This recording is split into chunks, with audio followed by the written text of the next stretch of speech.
다 함께 사도신경으로 우리의 신앙을 고백하겠습니다. 전능하사 천지를 만드신 하나님 아버지를 내가 믿사오며 그 외아들 우리 주 예수 그리스도를 믿사오니 이는 성령으로 잉태하사 동정녀 마리아에게 나시고 본디오 빌라도에게 고난을 받으사 십자가에 못 박혀 죽으시고 장사한 지 사흘 만에 죽은 자 가운데서 다시 살아나시며 하늘에 오르사 전능하신 하나님 우편에 앉아 계시다가 저리로서 산자와 죽은 자를 심판하러 오시리라. 성령을 믿사오며 거룩한 공회와 성도가 서로 교통하는 것과 죄를 사하여 주시는 것과 몸이 다시 사는 것과 영원히 사는 것을 믿사옵나이다. 아멘. 오늘 부를 찬송은 찬송가 439장입니다. 찬송가 439장 십자가로 가까이 다 함께 찬양하시겠습니다.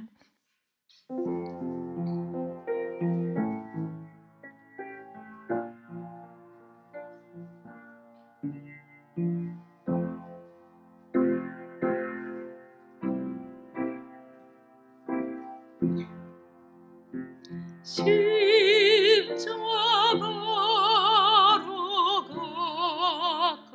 가까이 나를 이끄시고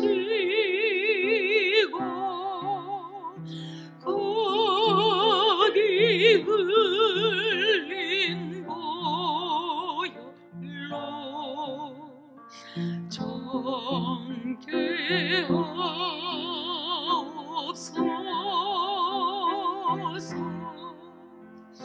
십자가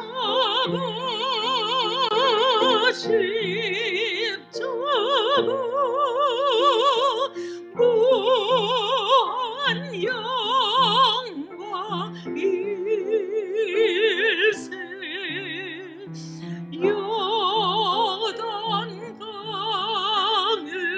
건너는 영원한 안식일세.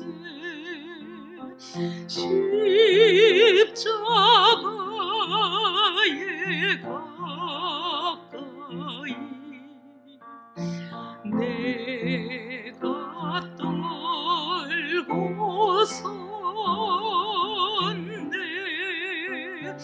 거기 있는 새벽별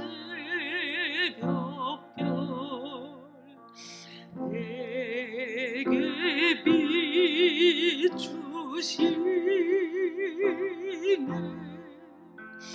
십자가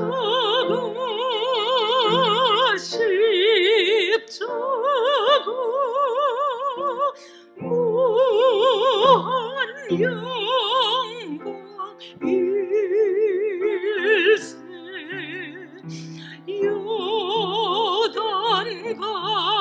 요단강을 건너는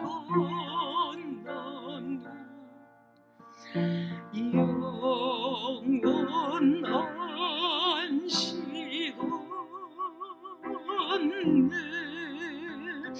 십자가로 가까이 가게 하시옵고 몸소 받은 고생도 알게 하옵소서.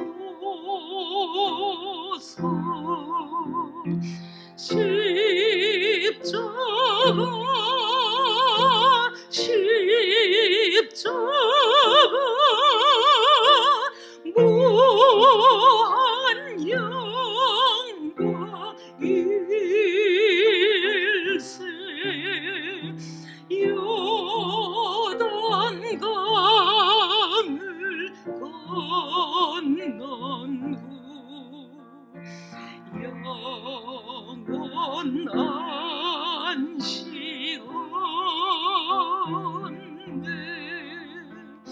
십자가에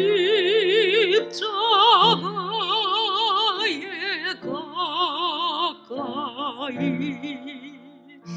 의지하고 서서 천국 이를 때까지 항상 머물겠네.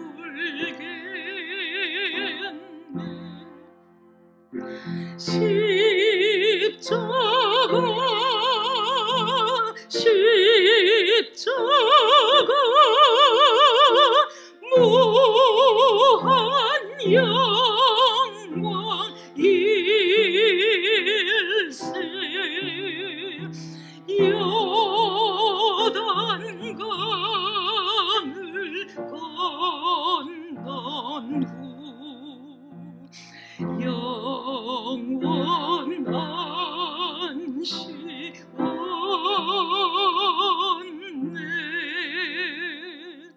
아멘.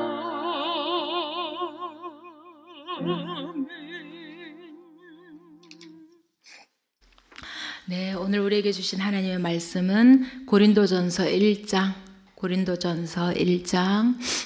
26절에서 31절까지입니다. 고린도전서 1장 26절에서 31절까지 다 함께 한 목소리로 읽겠습니다. 형제 자매 여러분, 여러분이 부르심을 받을 때에 그 처지가 어떠하였는지 생각하여 보십시오. 육신의 기준으로 보아서 지혜 있는 사람이 많지 않고 권력 있는 사람이 많지 않고 가문이 훌륭한 사람이 많지 않았습니다. 그런데 하나님께서는 지혜 있는 자들을 부끄럽게 하시려고 세상에 어리석은 것들을 택하셨으며 강한 것들을 부끄럽게 하시려고 세상에 약한 것들을 택하셨습니다.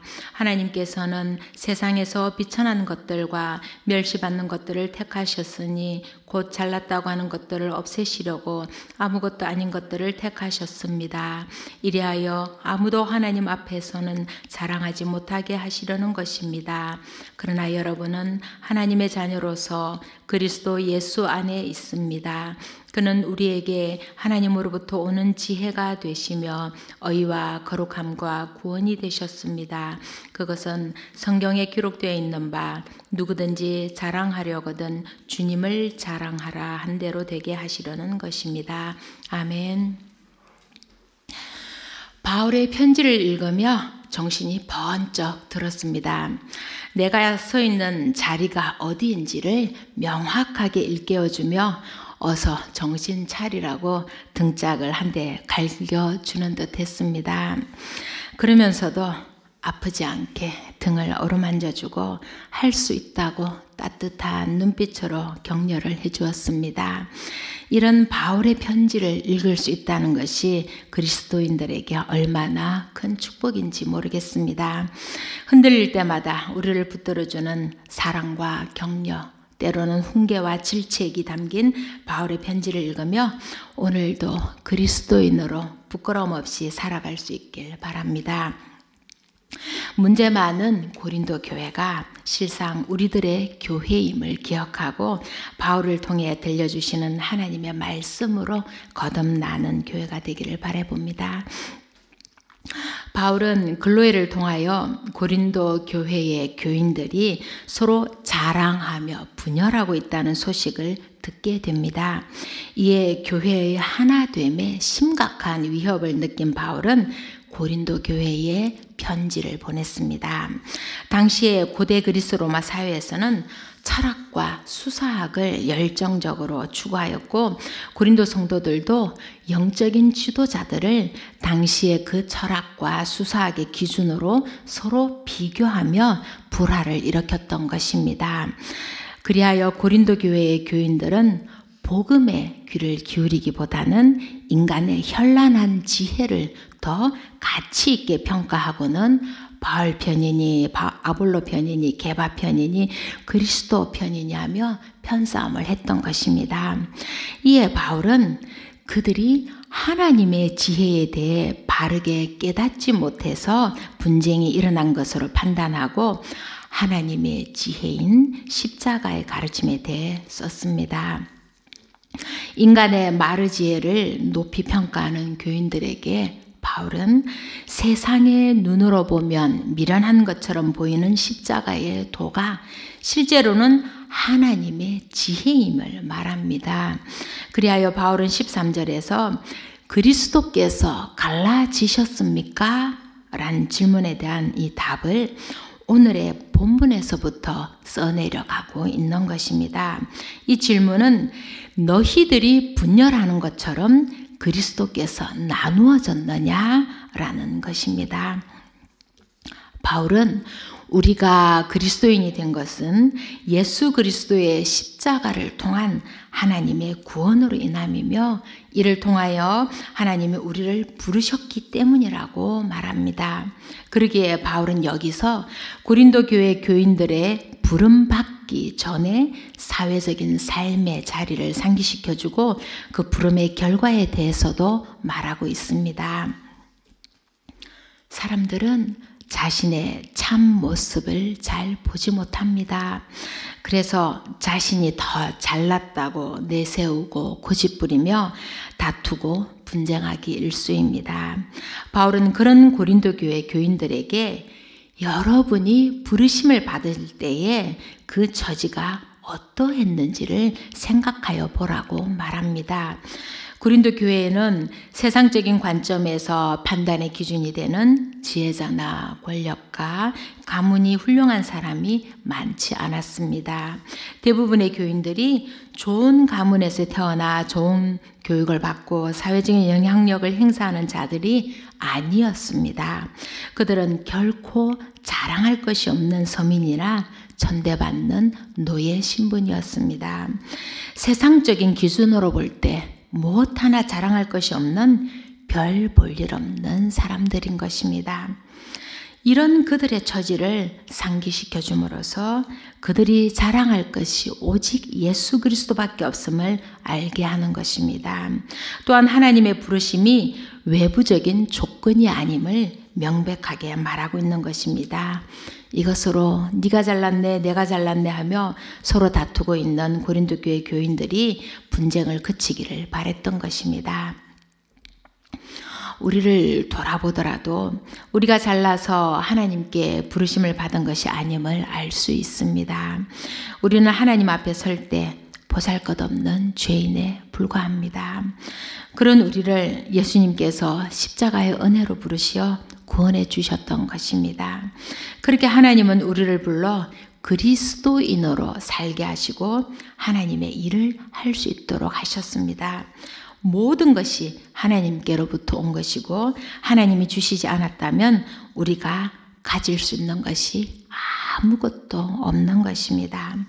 그러니 목사라고 장로라고 믿음이 좋다고 헌금을 많이 한다고 하나님과 사람 앞에서 교만하고 자랑할 것이 없다는 것입니다. 이어서 바울은 27절, 28절에서 왜 하나님께서 지혜자며 권력가, 가문이 훌륭한 사람들을 제쳐두고 이처럼 세상 기준으로 부족함 많고 어리석은 사람들을 택하셨는지 그 이유를 말해줍니다. 하나님께서 세상의 지혜로운 사람들을 택하시지 않고 오히려 어리석은 것들을 택하신 것은 지혜 있는 자들을 부끄럽게 하시려고 한 것입니다. 또한 하나님께서는 강한 자들을 부끄럽게 하시려고 오히려 약한 자들을 택하셨습니다. 세상에서 잘났다고 하는 좋은 가문에서 태어난 힘있는 권력가들과 귀족들을 없애시려고 세상에서 아무것도 아닌 비천한 것들과 멸시받는 것들을 택하셨습니다. 부끄럽게 한다는 것은 그들이 가진 세상적인 지혜나 권력, 명예가 하나님 앞에서는 결코 자랑할 것이 못됨을 깨닫게 한다는 것입니다. 세상 사람들은 학식이 높은 사람, 권력 있는 사람, 명예로운 사람들에게 최고의 가치를 부여합니다. 그러나 하나님 앞에서는 이 모든 것이 아무것도 아닌 것입니다. 하나님은 당신의 뜻을 이루기 위해 사람을 택하실 때 인간의 기준과는 다르게 세상에서 낮고 천하다고 멸시받는 자들을 택하신다는 것입니다. 출애굽을 위해 선택한 사람은 도망자이자 노쇠하고 말을도 잘 못하는 모세였습니다. 사울을 대신하여 이스라엘 왕으로 택하신 자도 이새의 아들 가운데 가장 어리다고 업신여김을 받던 다윗이었습니다. 예수님께서 사역에 앞서 부르신 자들 역시 대부분이 갈릴리에 배운 것 없는 어부들이거나 당시에 가장 멸시받고 천대받던 세리와 같은 자들이었습니다. 이처럼 하나님께서는 사람을 택하실 때 약하고 낮은 자들을 택하셨던 것입니다. 이런 사실이 저에게 얼마나 큰 은혜가 되는지 모릅니다. 정말로 어떤 기준을 내세우더라도 불합격일 수밖에 없는 저를 당신의 종으로 세워주신 것이 얼마나 큰 감격인지 모릅니다. 때로 이처럼 부족한 내가 소명을 감당할 수 있을까 반문하기도 하고 좌절하여 주님 앞에서 눈물로 호소하며 용기를 달라고 능력을 달라고 하소연하기도 합니다. 그러면서도 시편 118편의 말씀으로 힘을 내어봅니다. 집 짓는 사람들이 내버린 돌이 집 모퉁이의 머릿돌이 되었다. 이것은 주님께서 하신 일이니 우리의 눈에는 기이한 일이 아니랴. 나를 택하신 분이 하나님이시니 하나님의 갈고 닦으심으로 정금같이 나올 것을 믿고 소망함으로 전심으로 하나님을 의지하며 나아갈 뿐입니다. 그러니 여러분들도 지혜와 능력이 없어서 하나님의 일을 할 수 없을 것이라고 생각하지 말아야 할 것입니다.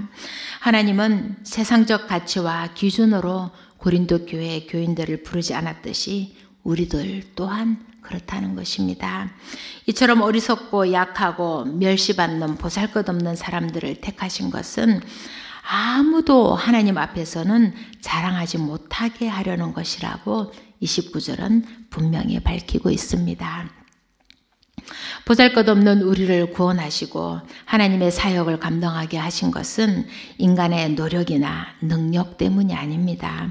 오로지 하나님의 은혜의 선물임을 우리는 기억해야 할 것입니다.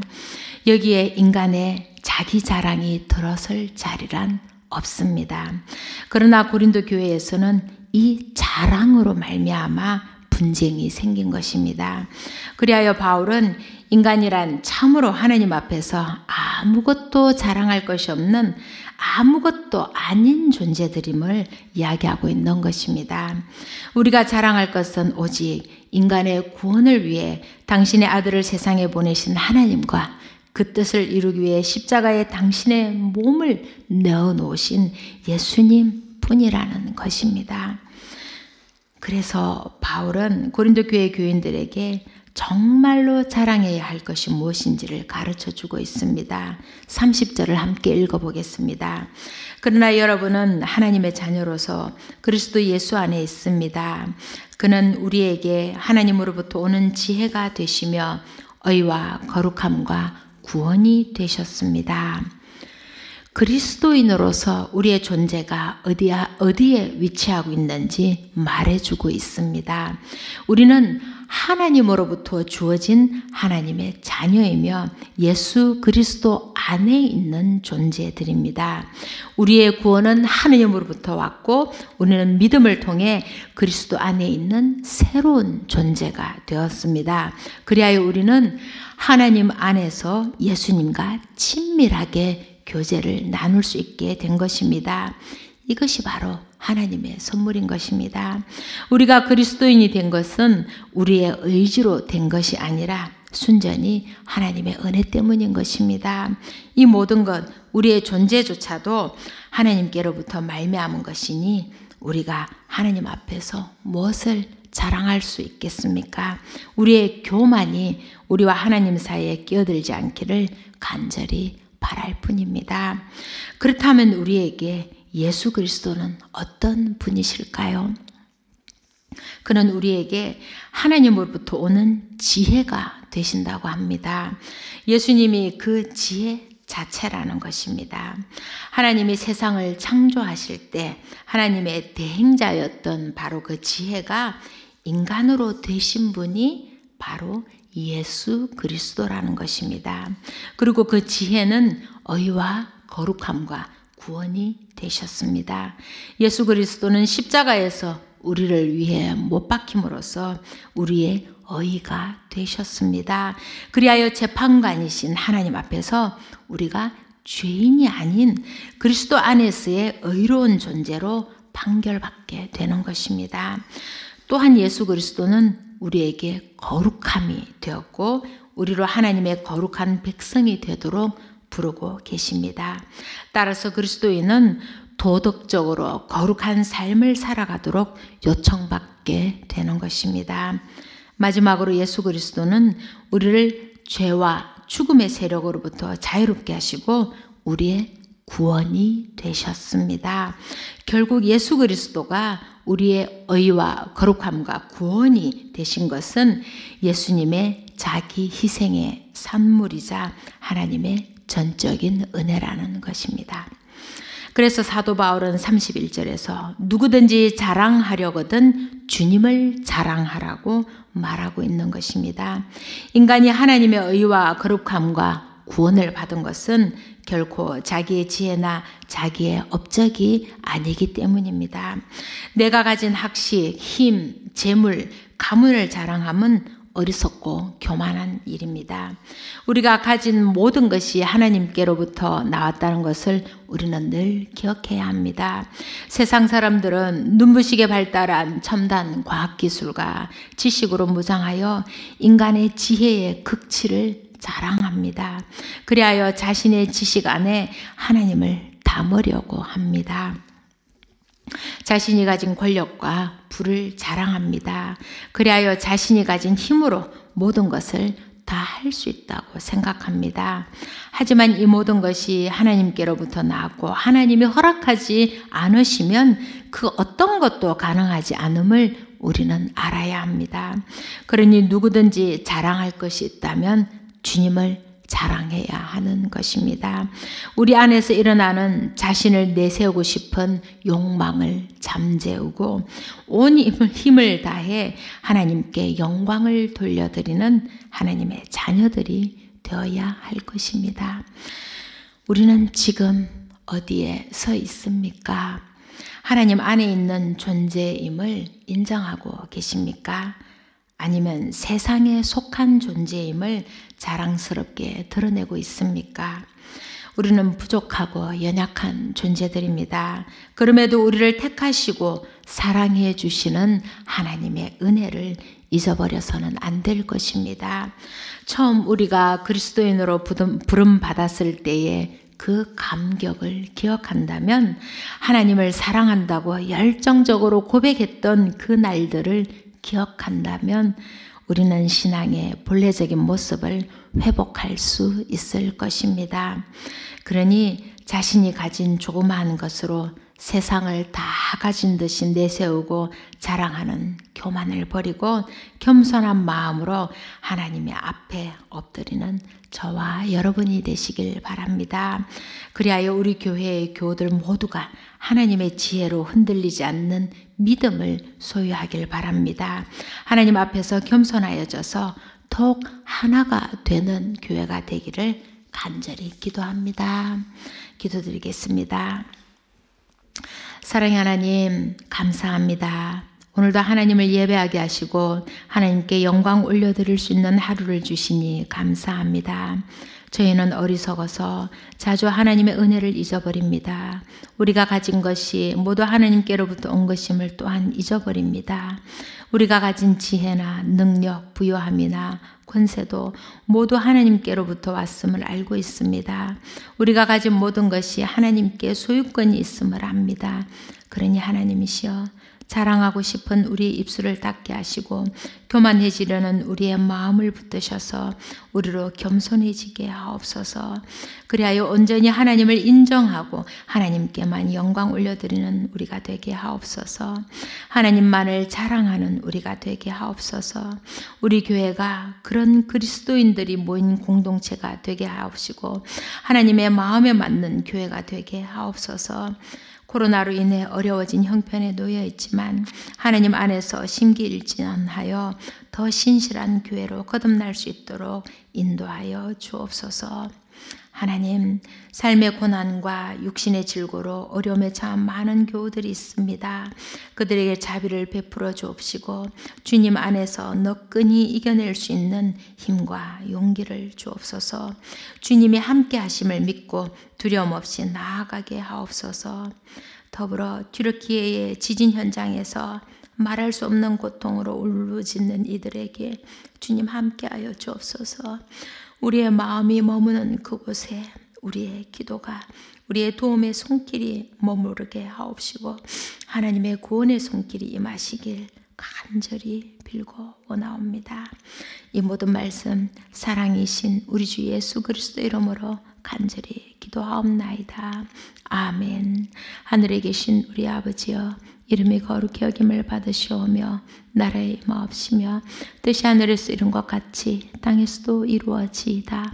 오늘날 우리에게 일용할 양식을 주옵시고 우리가 우리에게 죄 지은 자를 사하여 준 것 같이 우리 죄를 사하여 주옵시고 우리를 시험에 들게 하지 마옵시고 다만 악에서 구하옵소서. 대개 나라와 권세와 영광이 아버지께 영원히 있사옵나이다. 아멘.